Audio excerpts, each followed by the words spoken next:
Adit sedang mengamati miniatur lawang sewu yang berada di atas meja.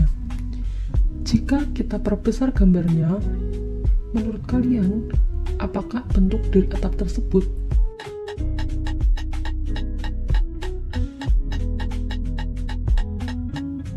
Benar, bentuk atap gedung ini adalah prisma segitiga.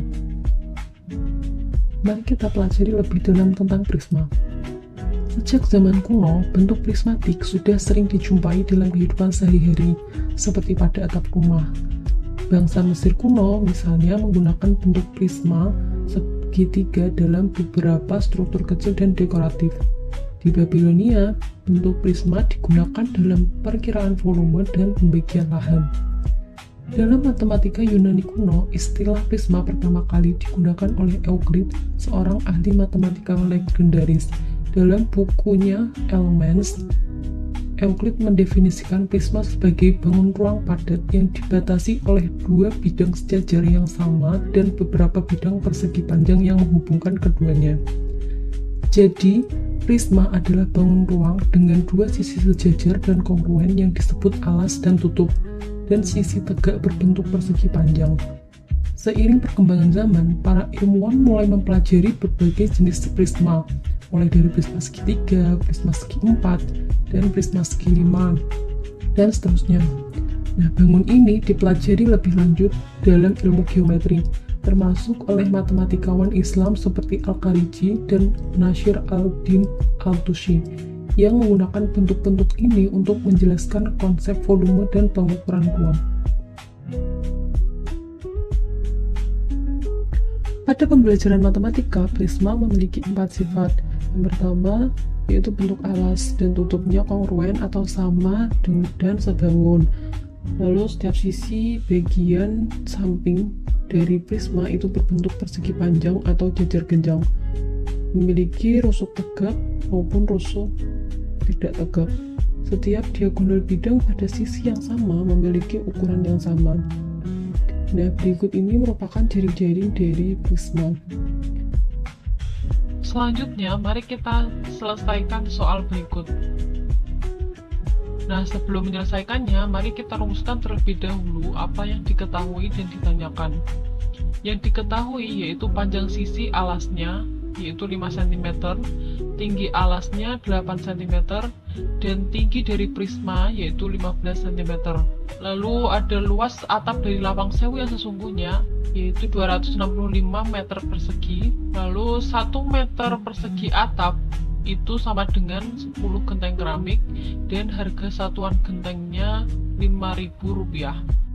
Lalu yang ditanyakan yaitu sketsa dari atap miniatur, yang kedua sifat-sifat yang dimiliki atap miniatur lawang sewu, lalu yang ketiga luas permukaan dan volume dari atap miniatur lawang sewu, lalu yang keempat banyak genteng keramik yang dibutuhkan untuk atap lawang sewu.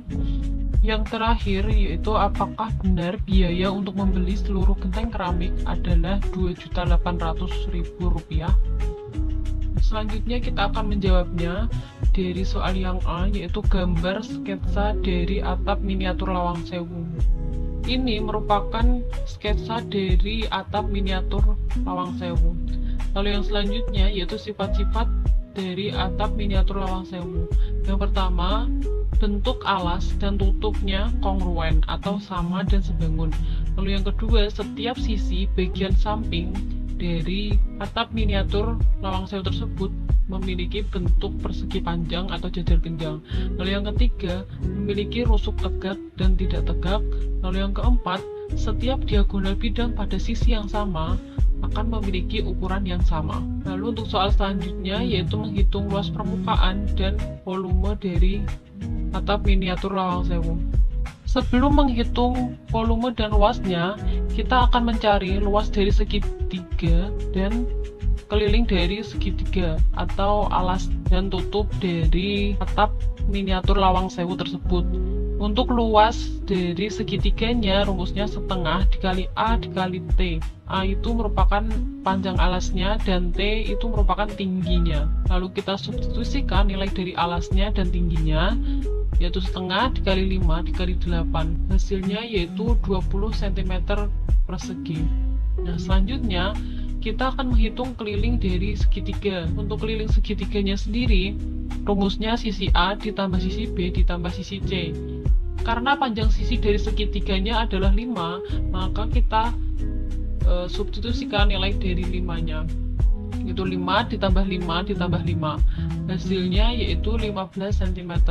Nah, setelah ini kita dapat langsung mensubstitusikan nilai dari luas dan keliling segitiga pada rumus prisma segitiga. Untuk rumus mencari volume yaitu luas alas dikali tinggi, di mana luas alasnya yaitu segitiga yang sudah kita cari tadi, yaitu setengah dikali alas dikali tinggi, lalu dikali tinggi dari prisma. Setelah itu kita substitusikan hasil yang sudah kita hitung tadi menjadi 20 dikali 15. Hasilnya yaitu 300 cm3. Jadi volume dari atap miniatur lawang sewu tersebut adalah 300 cm3.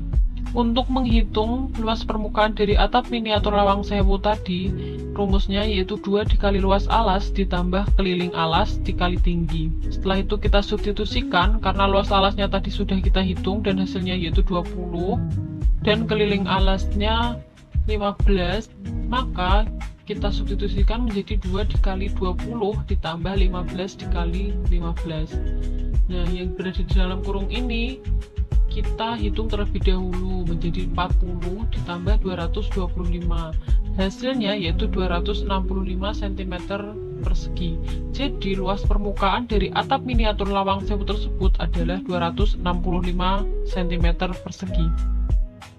Untuk yang selanjutnya kita akan menghitung jumlah genteng yang dibutuhkan untuk mengisi atap lawang sewu yang sesungguhnya, yaitu dengan mengalikan luas atap dengan jumlah genteng per meter persegi. Seperti yang sudah kita ketahui tadi, jumlah genteng per 1 meter persegi itu ada 10 genteng. Berarti kita akan mengalikan panjang atau luasnya dari atap yang sudah kita hitung tadi, yaitu 265 meter persegi dikali 10. Hasilnya yaitu 2560 genteng. Jadi jumlah genteng yang dibutuhkan atap lawang sewu yang sesungguhnya adalah 2560 genteng. Untuk soal yang terakhir yaitu total biaya yang dibutuhkan untuk membeli seluruh genteng yang dibutuhkan atap, yaitu dengan mengalihkan jumlah genteng dengan harga genteng per satuannya, yaitu 2650 dikali 5.000 rupiah. Hasilnya yaitu 12.800.000 rupiah. Jadi benar total biaya yang dikeluarkan untuk membeli genteng keramik tersebut sebesar 12.800.000 rupiah.